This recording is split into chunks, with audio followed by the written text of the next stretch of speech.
wanted to move on a little bit, but only a skosh, because we're wanting to discuss with you the role of youth and how the younger generation can help to build resilience, the role they play in advocating for climate change, in particular youth within India, but also across the globe, and sort of your views around the importance of youth. Whoa, it's a huge question, and I've been talking about it since the very first moment of our chat. I think if you combine all my answers from where I started to now, I think, I think apart from this, this was just on a lighter note, but honestly, like youth is so powerful. You, me, everybody. We have so much power, um, from individual to community to national to systemic level action.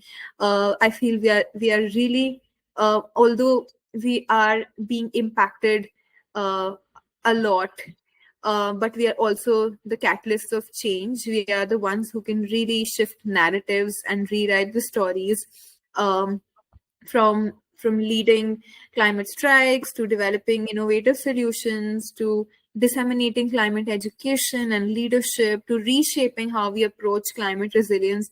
I think that youth, us as youth can do so much, and really challenge norms and hold leaders accountable as well. So yeah, we we really need to believe that we have the power, although there might be situations and environments and systems where we are told that we are not powerful, but believe me, they are scared of our power. So open your eyes to your power, and I think we can do a lot. um, and that is what we need to do for our future generations, because imagine uh, if a child asks you, what did you do for climate change for our future, what would you answer? So just leaving anyone who's listening to me with this question. I think that perfectly summarizes it. Thank you. I've got a couple of last questions that are a little bit more personal for you. The first is something I like to ask everyone, which is to ask you what keeps you hopeful and motivated in the face of climate change. Yeah. As I said, little glimmers. What are those little glimmers, or those streaks of hope? One, my deep, genuine love for nature. Whenever I see uh, trees, birds, sky, whenever I touch the ground, I think all of that reminds me that I'm also a part of nature. I am nature, and we are meant to be interconnected and coexist. So those wonders of nature firstly really inspire me and keeps me motivated than anything else. I think nature has been my biggest guide, teacher, inspiration for anything that I do. One is that, and apart from that, I feel children.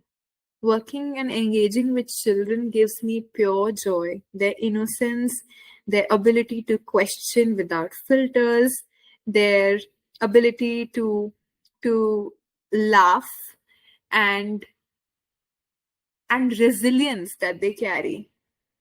The tremendous amount of resilience. I work with children who come from marginalized communities. They may lack basic essentials at home, but they show up every day in the school.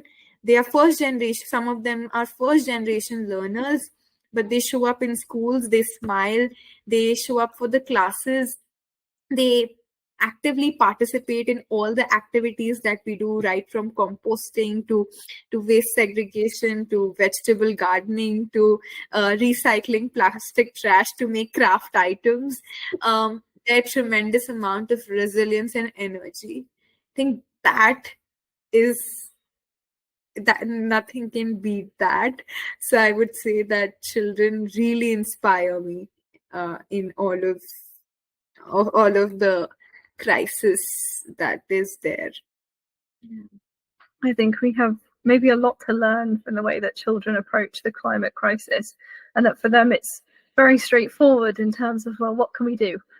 As opposed to sort of looking at all the tiny little details. Sometimes it's a forge ahead approach, which I think we could all do from learning for a little bit. So my final little question is, if you had one message for global leaders attending COP30 who are attending the G20 summits, what would it be? Okay, my message would be listen to the most vulnerable. Please move beyond rhetoric to action. Remember the climate crisis, it's not just an environmental issue, but a justice, a human rights issue that demands equity, empathy, and collaboration at every level. So break the silos and pay heed to those who are affected the most.